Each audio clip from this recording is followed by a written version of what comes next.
سچ کہتے ہیں جوانی دیوانی ہوتی ہے۔ ماں کی لاکھ اچھی نصیحتوں کے باوجود میرے قدم بہہ گئے اور میں عشق و محبت کے لا حاصل چکروں میں پڑ گئی۔ وہ ہمارے پڑوس میں رہتا تھا، گھروں کی چھتیں ملی ہوئی تھی، ہم روز شام کو چھت پر ملاقاتیں کرتے۔ ایک روز بھابھی دبے قدموں میرے پیچھے اوپر آئیں اور انہوں نے مجھے اور اسے اس حالت میں دیکھ لیا کہ ہم دونوں جب سے یہ دنیا بنی نوع انسان کے وجود سے آباد ہوئی ہے، محبت کی داستانیں زندگی کا حصہ رہی ہیں۔ شاید محبت کا جذبہ فطرت نے انسانوں کے لیے لازم کیا تاکہ یہ دنیا نمکین اور بارونق رہے، لیکن سچ تو یہ ہے کہ جیسے محبت کے ساتھ نفرت جڑی ہوتی ہے، یوں ہی یقین اور اعتبار کے ساتھ شک کا زہر ہلاہل بھی ایک قاتل کا کام کرتا ہے۔ خاص طور پر مرد کا دل تو شک کا گھروندہ ہوتا ہے، اگر ایک بار اس میں بال آ جائے تو پھر سمجھو کہ جاتا نہیں، اور یہ مرد و عورت کی ہستی بستی زندگی کو موت کے گھاٹ اتار دیتا ہے۔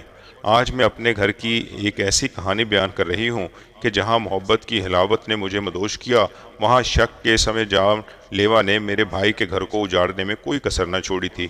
میرا بھائی راہیل، جس نے ہمیں پالا پوسا اور پروان چڑھایا، ہمیں جان سے بڑھ کر عزیز تھا۔ ہم چھوٹے تھے جب والد صاحب اس جہان سے گزر گئے۔ ان دنوں راہیل بھائی کی نئی ملازمت ہوئی تھی اور وہی ہمارا سہارا تھے۔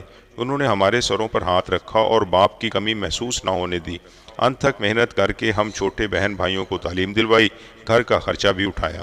ہم تینوں بہنوں سے صرف ایک مطالبہ تھا ان کا، کہ میری عزت اور اپنے گھرانے کا ناموس کا خیال رکھنا، اپنا چال چلن پاکیزہ رکھنا۔ میں اپنی جان دے کر بھی تمہارے سکھ میں کمی نہ آنے دوں گا۔ مگر سچ کہتے ہیں جوانی دیوانی ہوتی ہے۔ ماں کی لاکھ اچھی نصیحتوں کے باوجود میرے قدم بہک گئے اور میں عشق و محبت کے لا حاصل چکر میں پڑ گئی۔ ہمارے پڑوس میں روشان نامی لڑکا رہتا تھا، جس کی چھت ہمارے چھت سے ملی ہوئی تھی۔ ایک بار میں چھت پر کپڑے ڈالنے گئی، وہ اپنی منڈیر کے قریب کھڑا سگریٹ پی رہا تھا۔ وہ بہت خوبصورت تھا۔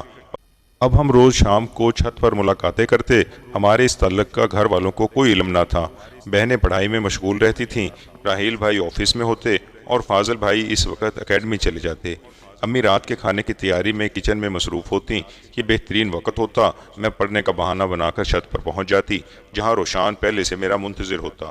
یہ سلسلہ چلتا رہا، کسی کو کانوں کان خبر نہ ہوئی، اور ہم محبت کے متوالے روز بروز ایک دوسرے کی الفت میں گم ہوتے گئے، یہاں تک کہ میں 9ویں سے فرسٹ ایئر میں پہنچ گئی۔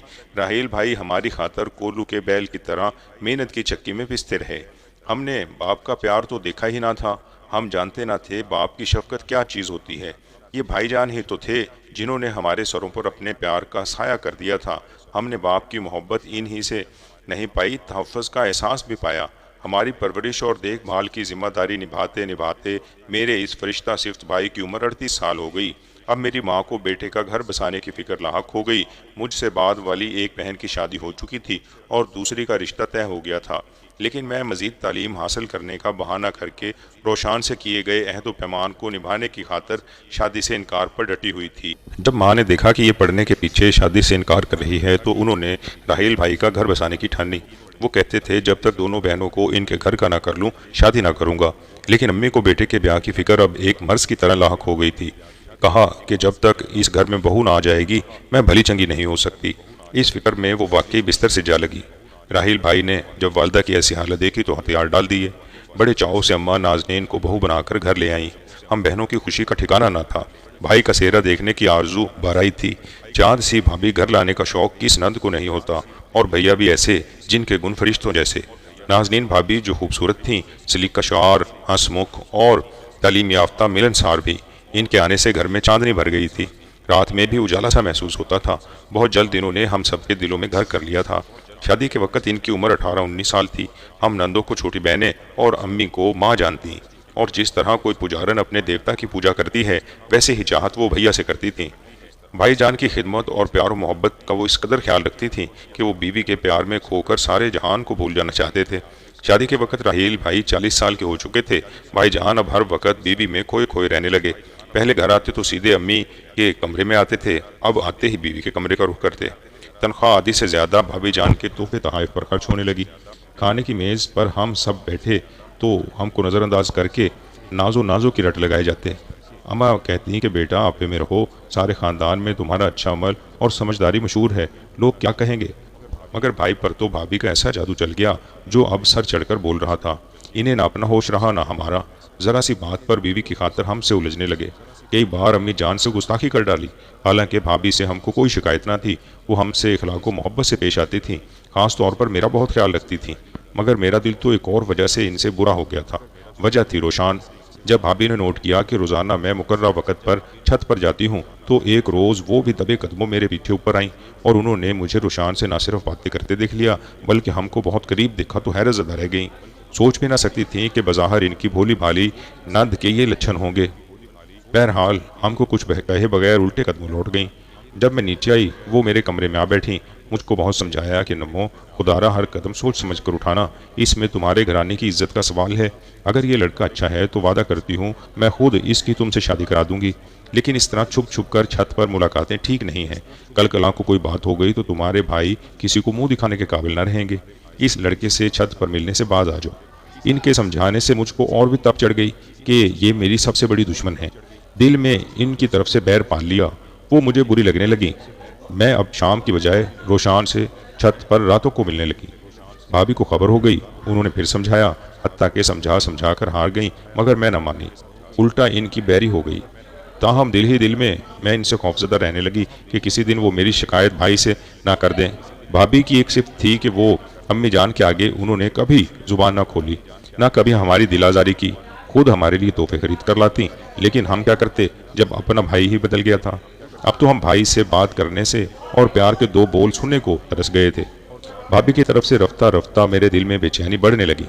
وہ اپنے دل کا جام محبت بھر کر لاتی اور میں ان سے منہ پھیر لیتی، کیونکہ وہ مجھے یہ بات سمجھانے سے باز نہیں آ رہی تھی کہ میں رات کو روشان سے ملنے چھت پر نہ جایا کروں۔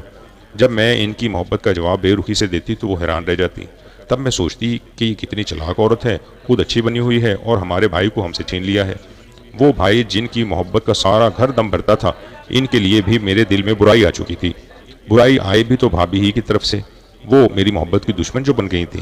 میں نے ان سے بدتمیزی بھی کی تو انہوں نے کبھی ماتھے پر بل نہ ڈالا اور مجھے نہ سمجھ کہہ کر معاف کر دیا۔ ان کے اس رویے سے میرا دل اندر سے جل جل کر کوئلہ ہو گیا۔ میں ہی نہیں، میری بہنوں کو بھی اب بھائی جان کی طرف سے پہلے جیسی محبت نصیب تھی اور نہ توجہ۔ آخر ایک روز میں نے بھابھی کو نیچا دکھانے کی خاطر ایک چال سوچی، تاکہ بھائی جان کا دل ان کی طرف سے میلا ہو جائے، اور پھر اس منصوبے پر عمل کرنے کا موقع بھی مل گیا۔ انہی دنوں ایک روز بھابھی کے کزن ہمارے گھر آئے۔ اس وقت راحیل بھائی آفس جانے کی تیاری کر رہے تھے۔ کاشف سے سرسری سلام دعا کی اور معذرت کی کہ میں آفس سے آ کر آپ سے گپ شپ کروں گا۔ بیوی سے کہا کہ اپنے کزن کی خاطر تواضع میں کمی نہ کرنا۔ یہ کہہ کر وہ چلے گئے۔ کاشف صاحب دراصل بھابھی کو بہن کی شادی کا بلاوا دینے آئے تھے۔ بھابھی کی والدہ نے ان کو شادی کارڈ دے کر بھیجا تھا۔ انہوں نے لفافہ میرے سامنے بھابھی نازنین کو دے کر کہا، آپا شگفتہ کی شادی پر اپنے گھر والوں کے ساتھ ضرور آنا۔ ان کی امی نے یہ تاکید کی ہے۔ بھابھی نے لفافہ لے لیا اور میز کی دراز میں رکھ دیا۔ کاشف بھائی کے پاس وقت کم تھا، وہ راحیل بھائی کا انتظار کیے بغیر ہی چلے گئے، کیونکہ ان کو شادی کے کارڈ اور جگہوں پر بھی پہنچانے تھے۔ بھابھی اس وقت واش روم میں تھی جب میں نے ان کی دراز سے لفافہ نکالا اور اس کی جگہ روشان کے ہاتھ کا لکھا ہوا خط رکھ دیا، جو کاشف کی طرف سے بھابھی کے نام محبت نامہ تھا۔ شادی کا کارڈ نکال لیا اور لفافے کو پھر سے گم لگا کر بند کر کے بھائی جان کی اس میز پر ان کی دفتری فائل کے نیچے رکھ دیا۔ مجھے علم تھا کہ راحیل بھائی روزانہ اس فائل میں کچھ نوٹ کرتے تھے۔ نہانے کے بعد تیار ہو کر بھابھی شادی میں جانے کے لیے کچھ اشیاء خریدنے بازار چلی گئیں۔ امی سے زبانی کہہ دیا کہ چھوٹی بہن کی شادی ہے، کارڈ آ گیا ہے، آ کر آپ کو دیتی ہوں۔ امی نے تاکید کی ہے کہ ساس نندوں کے ہمراہ شادی پر آنا، لہٰذا آپ بھی تیار رہیے گا، 3 روز بعد مہندی کی رسم ہوگی۔ ان کے جانے کے کچھ دیر بعد بھائی جان دفتر سے آئے۔ ان کی عادت تھی کہ کپڑے تبدیل کر کے بستر پر لیٹ جاتے تھے اور چائے پینے کے بعد اپنی میز پر بیٹھ کر فائل وغیرہ دیکھتے تھے۔ تو انہوں نے معمول کے مطابق چائے پی اور اٹھ کر میز کی طرف آئے۔ فائل اٹھائی تو اس کے نیچے لفافہ رکھا تھا۔ انہوں نے اسے کھولا، ان کی بیوی کے نام محبت نامہ تھا۔ پڑھ کر ان کا رنگ بدل گیا، سوچ میں پڑ گئے کہ بیوی نے اس لفافے کو یہاں کیوں رکھا؟ کیا وہ جلدی میں اس کو یہاں رکھ کر بھول گئی ہے یا کاشف رکھ گیا ہے؟ اسی شش و پنج میں شام گہری ہو گئی۔ بھابھی خریداری کر کے آ گئیں۔ انہوں نے لفافے کا ان سے ذکر نہ کیا بلکہ اس کو اپنی جیب میں رکھ لیا۔ بھابھی نے آتے ہی بتایا کہ شگفتہ کی 3 روز بعد مہندی ہے، سب نے چلنا ہے۔ یہ کہہ کر وہ اپنی سگار میز کی دراز میں شادی والا لفافہ ڈھونڈنے لگیں۔ ادھر ادھر دراز میں دیکھا۔ کیا ڈھونڈ رہی ہو؟ بھائی نے پوچھا۔ لفافہ ڈھونڈ رہی ہوں۔ امی نے شادی کا کارڈ اور خط بھیجا تھا، کاشف دے گئے تھے، وہی نہیں مل رہا۔ کوئی بات نہیں، کیوں ہلکان ہو رہی ہو؟ کہیں رکھ کر بھول گئی ہوگی، مل ہی جائے گا۔ زبانی تو بتا دیا ہے۔ وہ دن گزر گیا، چھٹی کا دن تھا۔ دوپہر کو حسب معمول بھائی اور بھابھی ہم سب کے ساتھ بیٹھ کر کھانا کھایا اور آج سبھی نے محسوس کیا کہ بھائی جان چپ چپ ہیں۔ وہ بھابھی سے ہنس کر بات نہ کر رہے تھے، سب خاموشی سے کھانا کھاتے رہے۔ میں نے اندازہ کر لیا کہ بھائی جان کے دل میں شک کا زہر دھیرے دھیرے سرایت کر رہا ہے۔ وہ آج بیوی کو نظر انداز کر رہے تھے۔ اسی رات جھگڑا شروع ہو گیا۔ بھائی کچھ باز پرس کر رہے تھے اور بھابھی رو رہی تھیں۔ سسکیوں کی آوازیں ہم نے سنی، مگر کوئی ان کے کمرے کی طرف نہ گیا، کیونکہ یہ میاں بیوی کا آپس کا معاملہ تھا۔ شادی کے بعد یہ ان کی پہلی لڑائی تھی۔ مجھ کو بھابھی کی سسکیاں سن کر راحت محسوس ہوئی، جیسے کہ وہ میری مجرم ہو۔ اس کے بعد گویا مہکتے چمن کو آگ لگ گئی۔ بھابھی کا پھولوں کی طرح کھلا ہوا چہرہ مرجھا گیا تھا۔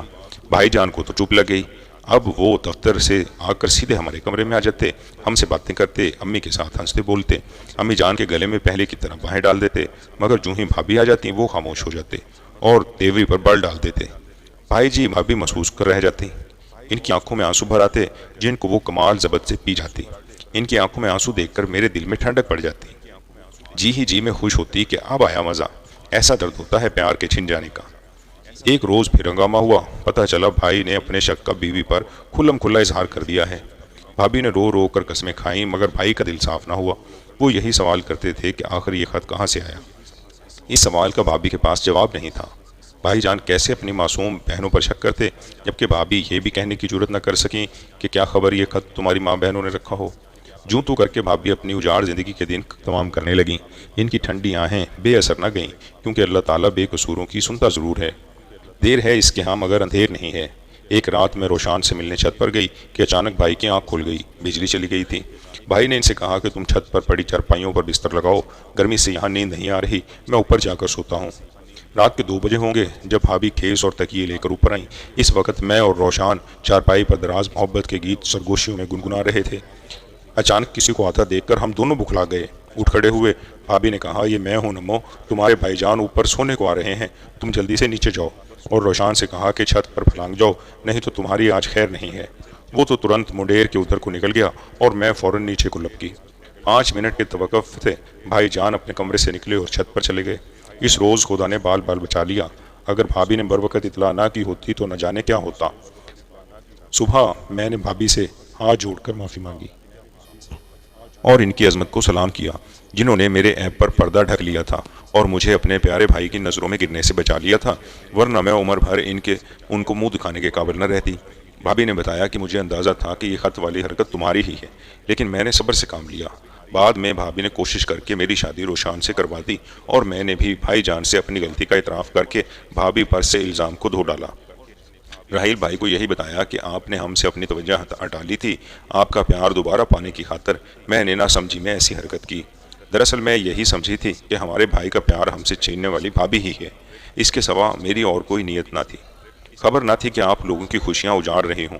جب بھابھی نے مجھے معاف کر دیا تو بھائی نے بھی معاف کر دیا، کیونکہ اب تو میں شادی شدہ ہو چکی تھی، وہ اب مجھے کیا سزا دیتے۔